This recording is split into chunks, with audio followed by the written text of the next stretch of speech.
மறைந்த எழுத்தாளர் பூமணி அவர்களுக்கான இந்த நினைவேந்தல் நிகழ்ச்சிக்கு என்னை அழைத்து சிறப்பித்த நண்பர் வேடியப்பன் அவர்களுக்கும், இந்த நிகழ்விற்கு வந்து சிறப்பித்துள்ள பள்ளி கல்வித்துறை அமைச்சர் ராஜ்மோகன் அவர்களுக்கும், மேடையில் வீட்டிருக்கக்கூடிய முருகன் IAS உள்ளிட்ட படைப்பாளிகள் அனைவருக்கும், இந்த நினைவை போற்றுவதற்காக வந்துள்ள அத்தனை நல் உள்ளங்களுக்கும் என்னுடைய அன்பையும் நன்றியும் முதல்ல தெரிவிச்சுக்கிறேன்.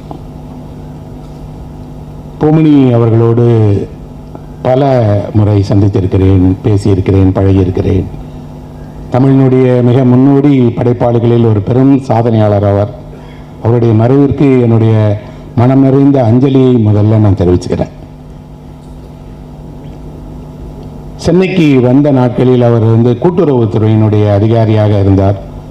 அவரை சந்திக்க வேண்டும் என்பதற்காக நானும் கோணங்கியும் ஒரு முறை போய் பார்த்தோம்.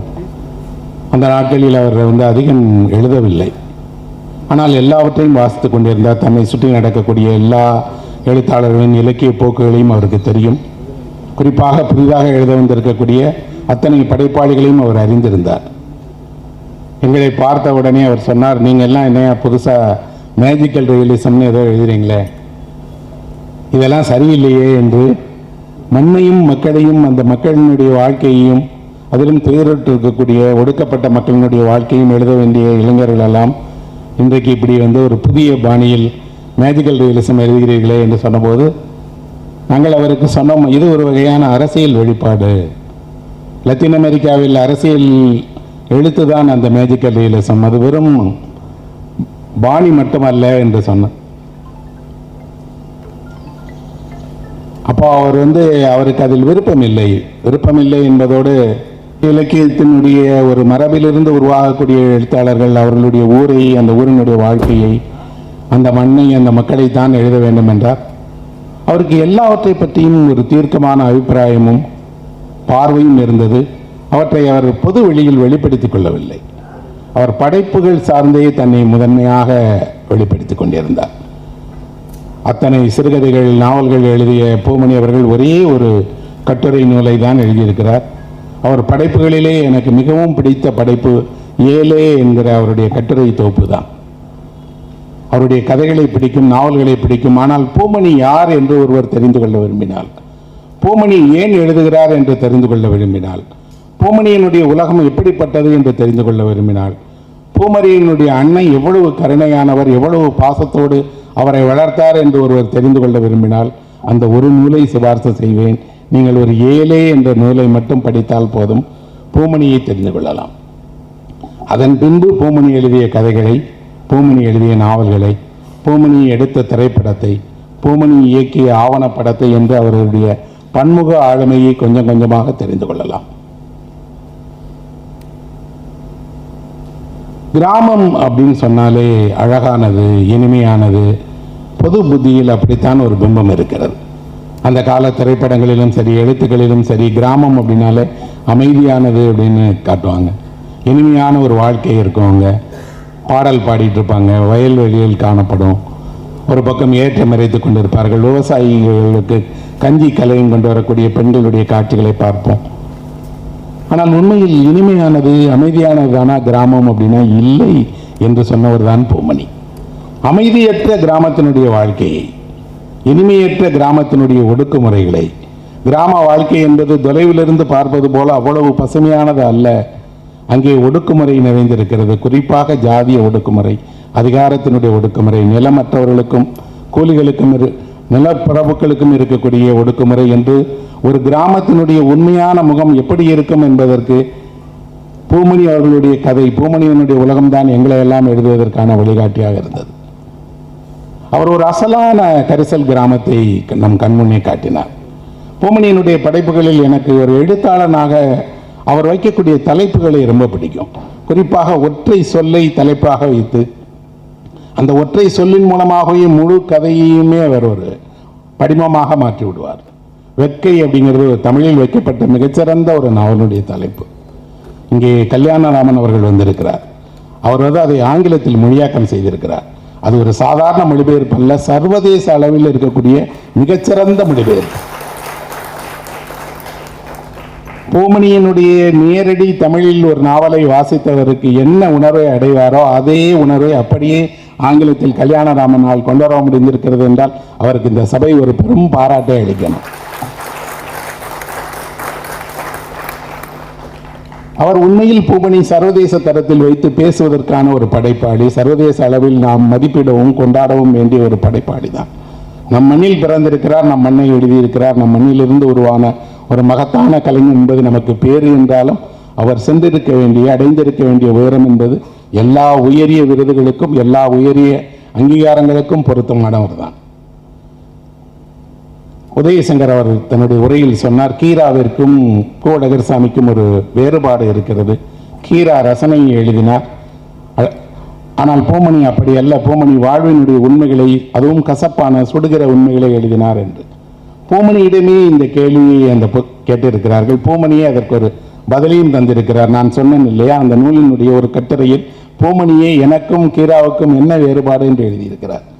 அவர் சொல்லுகிறார், கீரா எனக்கு முன்னோடியாக இருந்த எழுத்தாளர் என்றாலும் அவர் எழுதிய உலகத்தில் எல்லாமும் இருக்கிறது. அந்த கிராமத்தினுடைய அத்தனை வாழ்க்கையும் இருக்கிறது. என்னிடம் இல்லாமல் அவரிடம் இருக்கக்கூடிய உயர்வான ஒன்று என்று நான் எதை நினைப்பேன் என்றால் பரிவையும் மென்மையும் தான் கீரா எழுதினார். இவ்வளவு வேறுபாடுகளுக்கு இடையிலும் பரிவுள்ள மனிதர்கள், மேன்மையான மனிதர்கள், மென்மையான விஷயங்கள் நடக்கத்தானே செய்கிறது என்பதையும் சமநிலையாக எழுதினார். என் கதைகளில் அது இல்லை என்று பூமணியே சொல்லுகிறார். அப்படின்னா பூமணியினுடைய கதைகளுக்கு ஏதேனும் ஒரு மைய புள்ளி இருக்கிறது என்றால் அவருடைய படைப்புகளை இப்போ திரும்ப ஒரு முறை படித்து பார்த்தேன். அவருடைய சொல்லை போலவே ஒற்றை சொல்லை கொண்டு அவருடைய படைப்புகளுக்கு ஒரு மையத்தை உருவாக்கலாம். அந்த ஒற்றை சொல் ஆத்திரம் என்ற ஒரு சொல். ஆத்திரம் என்பதற்கும் கோபத்திற்கும் ஒரு அடிப்படை வேறுபாடு இருக்கிறது. கோபம் என்பது நியாயமான ஒன்று, உடனே வெளிப்படாதது. ஆனால் அந்த கோபப்படக்கூடியவர் அதற்கான சந்தர்ப்பத்தை பார்த்து கொண்டே இருப்பார். கோபம் என்பது தன் பக்கம் இருக்கக்கூடிய நியாயத்தை ஒருவர் வெளிப்படுத்துவதற்கான ஒரு அடிப்படை உணர்வு. ஆனால் அது ஆத்திரமாக மாறும்போது என்ன இருக்கும்னா நீண்ட நாள் கோபம். நீண்ட நாள் கோபத்தின் போது பயனில்லாமல் போகிறவர் தான் ஆத்திரத்தை அடைவார். ஆத்திரம் என்ன செய்யும் என்றால் ஒரு செயலை செய்ய வைக்கும். ஆனால் அந்த செயல் என்ன எதிர்வினைகளை எல்லாம் விளைவிக்கும் என்று தெரியாது. நீங்கள் இப்போது வெக்கையை படித்து பாருங்கள். அதில் ஒரு சிறுவன் ஆத்திரத்தில் ஒருவருடைய கையை துண்டிக்கிறான். அது அவனுடைய வாழ்க்கையே புரட்டி விடுகிறது. எல்லா பூமணியினுடைய படைப்புகளுக்கு பின்னாலும் ஆத்திரமுற்ற ஒருவன் இருக்கிறான். அவன் சிறுவனாகவோ பெரியவனாகவோ விவசாயியாகவோ பெண்ணாகவோ ஆணாகவோ இருக்கிறார். அந்த ஆத்திரம் ஏன் உருவாகிறது என்றால் எவ்வளவு காலத்திற்கு இதை பொறுத்து கொண்டிருப்பது. எவ்வளவு கோபத்தை வெளிப்படுத்தினாலும் புரிந்து கொள்ள மாட்டார்களே, தான் ஆத்திரத்தில் ஒரு செயலை செய்ய வேண்டும் என்று நினைக்கிறார்கள். அந்த செயல் எப்படியெல்லாம் அவருடைய கதைகளில் வெளிப்படுகிறது. அவர் ஒரு கதை எழுதியிருக்கிறார். அந்த கதையில் காகங்களின் மீது கோபம் கொண்ட ஒரு விவசாயி வருகிறார். அவருக்கு காக்காவை பிடிக்காது. இந்த காகங்களை அவர் வெறுக்கிறார். வெறுப்பதோடு இந்த காகங்கள் கோழி குஞ்சை போய் கொத்தி துன்புறுத்துகிறதே என்று காகங்களை அழிக்க வேண்டும் என்று நினைக்கிறார். சிறுவர்களை மரத்தில் ஏற சொல்லி காக்கா கூட்டை கலைத்து காக்கா முட்டைகளை எல்லாம் உடைத்து போட வைக்கிறார். அப்படியும் காகத்தின் மீதான கோபம் அவருக்கு தெரியல. ஆனால் காகங்களை என்ன செய்யலாம் என்ற போது அந்த கதையில் ஒரு அழகான இடம் வருகிறது. என்ன அப்படின்னா, காகத்தை ஒரு துணியை போட்டு பிடித்துடுறாங்க. அந்த கூண்டில் இருந்த காகத்தை பிடிச்சிடுறாங்க. நான் பார்த்தவரை காகத்தை பிடிப்பது என்பது நடக்கவே நடக்காத விஷயம். காக்கா பிடிக்கிறார்கள் என்றார்கள். உண்மையில் காக்கா பிடிப்பது நடக்கவே நடக்காத ஒன்று. ஆனால் இந்த காக்காவை பிடித்து அதனுடைய காலில் ஒரு சலங்கையை கட்டி விடுகிறார்கள். அந்த காகம் பறக்கிற நேரத்தில் எல்லாம் எங்கெல்லாம் பறக்கிறதோ சலங்கையோடு பறக்கிற காகம். அந்த காட்சி என்னை விட்டு மனதை விட்டு அகலவே இல்லை. ஒரு சலங்கையோடு காகம் பறக்கிற ஒரு காட்சியை எழுதிய ஒரே படைப்பாளி பூமணி தான். அப்படி ஒரு காட்சியே தமிழ் இலக்கியத்தில் எங்கேயுமே யாரும் இதுவரை எழுதியதே இல்லை. அந்த காகம் அங்கங்க போகும்போதெல்லாம் ஒரு சலங்கை ஒலி கேட்டுட்டே இருக்கு. ஒரு கோபம் என்னவாக வெளிப்படுகிறது பாருங்க. ஒரு காகத்தை அடையாளம் காண்பதற்கு அது காலில் ஒரு சலங்கையை கட்டிவிடக்கூடிய படைப்பாக மாறுகிறது. அப்படியும் அந்த கதையில் வரக்கூடிய விவசாயிக்கு கோபம் அடங்காது. அந்த எதை காகம் உண்ணுமோ அதில் விஷம் கலந்து அந்த காகங்களை கொல்லுவார். கொன்ற காகம் ஒன்றை எடுத்து போய் ஒரு குச்சியில் நட்டு மற்ற காகங்களுக்கு இது ஒரு பாடமாக இருக்கட்டும் என்று வைப்பார். ஒரு தண்ணீர் சூடாகும் போது அது கொஞ்சம் கொஞ்சமாக கையாள முடியாத ஒன்றாக மாறிவிடும். தண்ணீர் தான் மிருதுவானது தான், எளிதானது தான், உங்களால் எந்த நேரத்திலும் கையாளக்கூடிய ஒன்றுதான். ஆனால் ஒரு சூடு அதில் பரவும் போது, கொதிநிலை உருவாகும் போது உங்களால் கையாள முடியாத பொருளாக தண்ணீர் மாறிவிடுவதை போன்றதுதான் வாழ்க்கையும். அந்த இடத்தைத்தான் இந்த கதையை சுட்டுகிறது. காகம் அல்ல, தன் இருப்பினுடைய ஒரு உச்ச நிலையை ஒருவன் காட்டுவதற்கு காகத்தை இப்படி தண்டிப்பவனாக மாறுகிறான். இன்னொரு கதையில் 2 கழுதைகள் ஒரு வெள்ளாமையில் போய் மேய்ந்து விடுகின்றன. அந்த அடிமானத்தை தாங்க முடியாத விவசாயி அந்த கழுதைகளை வைத்திருக்கக்கூடிய துணி துவைப்பவர் வீட்டுக்கு வந்து திட்டுகிறார். இன்னொரு முறை உன் கழுதைகள் என்னுடைய தோட்டத்தில் மேய்வதை பார்த்தால் அதை என்ன செய்வேன்னே தெரியாது. நாங்கள் வேலை செஞ்சுட்டு இருக்கும்போது கண்ணை எந்த நேரத்துக்கு முன்னாடி போய் அது மேய்ஞ்சிருச்சு அப்படின்னு சொல்லி அவன் சமாதானம் சொல்கிறான். கேட்க மாட்டேங்கிறான். கழுதைகளை அவர் கோபித்துக் கொள்கிறார். ஏன் கோபித்துக்கிறார்னா, அங்கே போய் எதுக்கு வாய் வைக்கிறீங்க அப்படின்னு. கழுதைகளுக்கு தெரியுமா என்ன, தன் பசி அதை நடத்துகிறது. 2 கழுதைகளும் ஓடி வந்திருக்கலாமே, அவர்கிட்ட ஏன் அடி வாங்குது என்றும் அவர் ஆத்திரப்படுகிறார். 2இல் ஒரு கழுதை குட்டி போடுவதற்கு ஈணுவதற்கு தயாராக இருக்கக்கூடிய பெண் கழுதை, அதால் ஓட முடியலை. ஆனால் ஆண் கழுதை ஓடி வந்துருச்சு, அடி வாங்கலை. இந்த பெண் கழுதையும் ஆண் கழுதையும் வைத்திருப்பவர் சொல்றார், எத்தனை நாளைக்கு உங்களுக்கு எப்படி பசியோட நான் வந்து மேய்ச்சலுக்கு வழி இல்லாதவனாக இருப்பது என்று. அதே ஆள் இன்னொரு நாள் இதே போல அவருடைய தோட்டத்திலேயே 2 கழுதைகள் மேய்வதை பார்த்துவிட்டு பெரிய தடியை எடுத்து வந்து அந்த பெண் கழுதையை அடிக்கிறார் என்றால் அந்த துணி துவைப்பவருடைய வீட்டு வாசலிலேயே வைத்து சொல்ல சொல்ல தடுக்க தடுக்க கேட்காமல் அதை அடித்து துன்புறுத்தி வயிற்றில் இருக்கக்கூடிய குட்டியை அடித்தே கொல்லுகிற நிலைக்கு வேகத்தை காட்டுகிறார். இதையெல்லாம் படிக்கும்போது நமக்கு தோன்றுகிறது, இவ்வளவு குரூரமானதுதான் வாழ்க்கையா என்றால் நம்மை சுற்றி இப்படியும் ஒரு வாழ்க்கை இருக்கிறது. இதுவும் இந்த வாழ்க்கையினுடைய ஒரு பகுதி தான். நீங்கள் ஒரு தாலாட்டு பாட்டு கேட்டுக்கொண்டு, நாடோடி பாடல் கேட்டுக்கொண்டு மகிழ்ச்சியான ஒரு கிராமத்தை பார்த்தீர்களே இல்லையா, அதே கிராமத்தில் தான் இப்படி ஒரு குட்டி ஈனக்கூடிய கழுதையை அடித்து துன்புறுத்துகிற ஒரு மனிதனும் வாழ்ந்து கொண்டிருக்கிறான் என்று அவர் காட்டுகிறார். அதிர்ச்சியாகத்தான் இருக்கிறது. உண்மையில் இந்த வாழ்க்கையை அவர் காட்டிய சித்திரங்களை எல்லாம் பார்த்தால், அந்த சித்திரங்கள் எல்லாம் வாசிக்க வாசிக்க நமக்கு கண்ணீர் வர வைப்பதோடு இந்த வாழ்க்கை எவ்வளவு அடிப்படை விஷயங்களுக்காகவே போராட வேண்டிய ஒன்றாக இருக்கிறது என்பதை காட்டுகிறார். அதில் யாருக்கும் கிடைக்கவில்லை, எதுவும் கிடைக்கவில்லை. கிடைக்காதோடு அவர்கள் என்ன காத்துக்கிட்டே இருக்காங்க. காகங்களின் மீது இவ்வளவு கோபம் கொண்ட ஒருவனை சித்தரிக்கிறார் என்றால், காகங்கள் வந்து இறந்தவருடைய உணவை உண்ணாதா என்று காத்திருக்கிற மனிதனையும் பொம்மணிதான் எழுதுகிறார். ஒரு மயானத்தில் இறந்தவருக்கான படை சுவரை வைத்துவிட்டு காகம் வந்து எடுக்காதா என்பதற்காக ஒரு குடும்பமே காத்திருக்கிறது.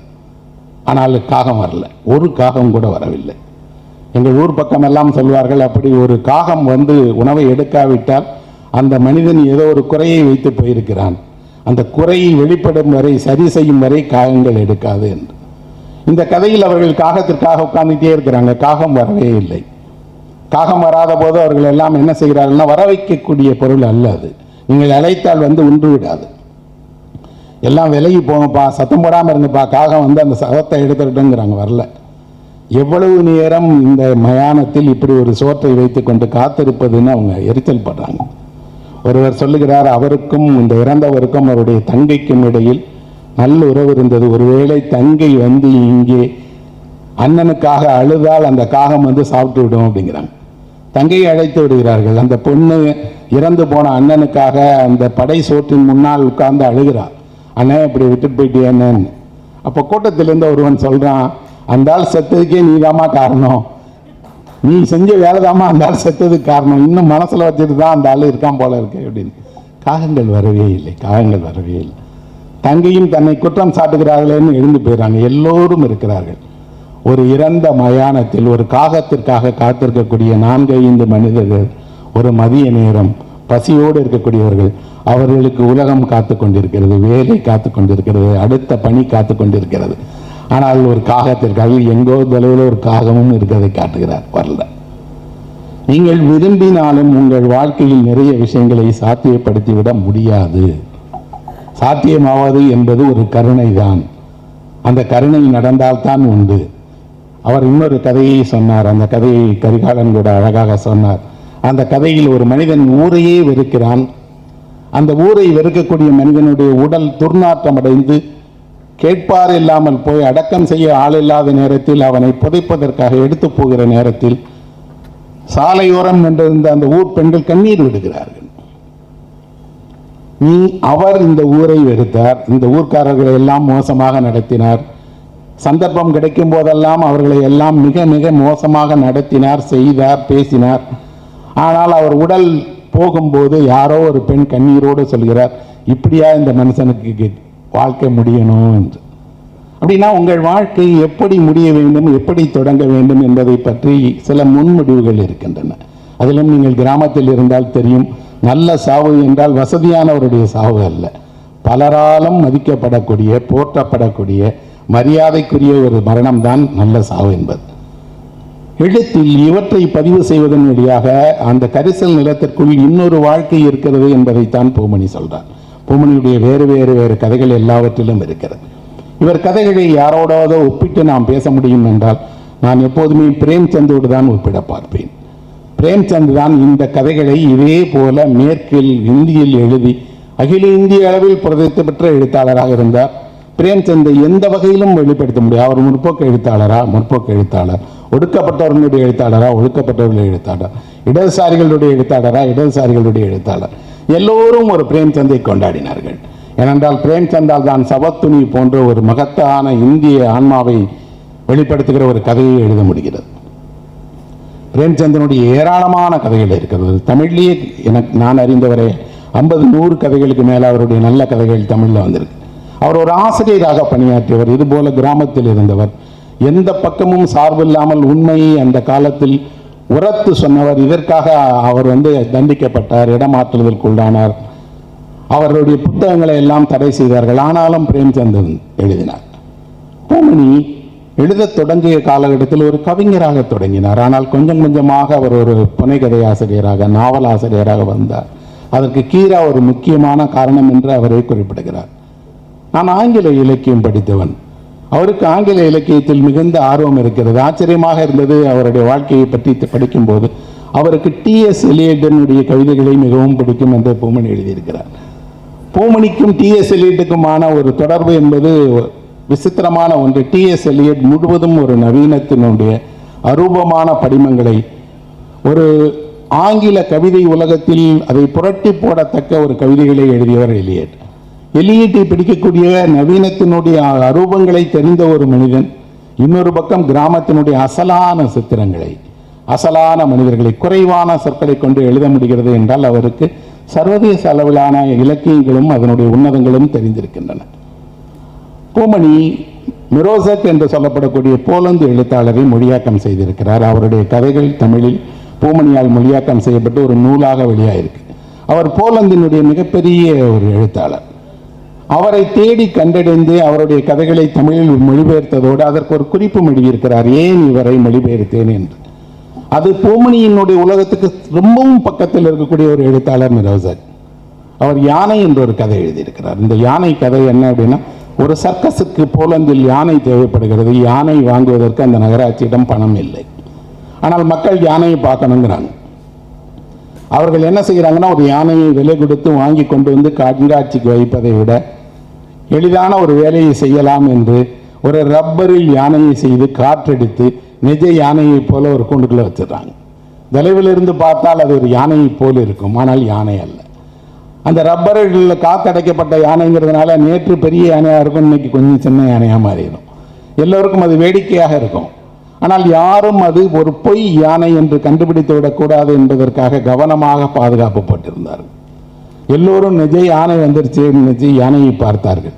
இந்தியாவில் தான் அதிக யானைகள் இருக்கிறது, நிறைய நாடுகளில் யானை கிடையாது. அமெரிக்காவிற்கே யானை நத்தானியால் ஹாதன் என்கிற எழுத்தாளனுடைய தந்தையால் தான் அறிமுகம் செய்யப்பட்டது. நிறைய நாடுகள் யானையை பார்த்தவர்கள் கிடையாது. இவர்கள் நிஜ யானை என்று பொய் யானையை பார்த்து பழகி கொண்டிருந்த போது ஒரு நாள் என்ன ஆயிடுச்சுன்னா, யாரோ ஒருவர் அந்த ரப்பரில் ஒரு சின்ன ஓட்டை போட்டு விட அந்த யானை அப்படி காற்றுல பறந்து போய் ரப்பர் ஒன்றும் இல்லாமல் போய் ஒரு பலூன் வெடிக்கிற மாதிரி யானை வெடிச்சிருச்சு. சிறுவர்களுக்கு, வேடிக்கை பார்க்க வந்தவர்களுக்கு, பெற்றோர்களுக்கு எல்லாம் தெரிந்தது நம்மை ஏமாற்றுகிறார்கள். நிஜ யானையினுடைய இடத்தில் ஒரு ரப்பர் யானையை வைத்து ஏமாற்றுகிறார்கள், அதிலும் சிறுவர்களை ஏமாற்றுகிறார்கள் என்ற கோபத்தில் அவர்கள் எல்லோரும் கூச்சலிடுகிறார்கள். அந்த கதை 2 வரிகளில் முடியும். என்ன என்றால், அந்த சிறுவர்கள் இந்த நம்பிக்கையின் துரோகத்தை, இந்த நகராட்சி செய்த மோசடியை ஏற்க முடியாமல் போக்கிரிகளாக மாறினார்கள். எல்லா தீச்செயல்களிலும் ஈடுபட்டார்கள், குற்றம் புரிந்தார்கள் அப்படின்னு கதை முடியும். அப்படின்னா நீங்கள் ஒரு தலைமுறையினுடைய நம்பிக்கைகளை கெடுப்பவர்களாக இருந்தால், ஒரு தலைமுறையை பொய் வாக்குறுதிகளை கொடுத்து ஏமாற்றுவவர்களாக இருந்தால், அது அந்த தலைமுறையில் குற்றமாக வெளிப்படும் என்பதை நிரோசக் சொல்றார். இப்படி ஒரு கதையை தேடி கண்டுபிடித்து எழுதியதோடு பூமணி அதில் ஒரு குறிப்பை எழுதுகிறார். இதுபோல நம்முடைய பால்யத்திற்கும் இன்னொரு பக்கம் இருக்கிறது, அந்த வெக்கையைத்தான் நான் வெக்கையாக எழுதியிருக்கிறேன் என்று சொல்றார். அப்படின்னா சர்வதேச எழுத்தாளர்களை வாசித்த, படித்து உள்வாங்கி மொழியாக்கம் செய்த, தமிழில் அதற்கு நிகரான கதைகளை எழுதிய, மண்ணினுடைய வாழ்வை எழுதிய, அதை ஒரு திரைப்படமாக NFDCக்கு ஒரு கருவேலம் புக்கல்ங்கிற பெயரில் தீப்பெட்டி தொழிலாளர்களை பற்றி ஒரு திரைப்படம் எடுத்திருக்கிறார். நிப்பு தயாரிக்கக்கூடியவர்களை பற்றி ஒரு டாக்குமெண்ட்ரி எடுத்திருக்கிறார். அப்படின்னா ஒரு கலைஞனாக அவர் எழுத்து, திரை என்று தன்னுடைய முழுமையான ஆளுமையை வெளிப்படுத்தி இருக்கிறார். அவருடைய நினைவை போற்றும் வகையில் நடக்கிற இந்த நிகழ்வுக்கு என் மனமிழ்ந்த பாராட்டுகளை தெரிவித்துக் கொள்கிறேன்.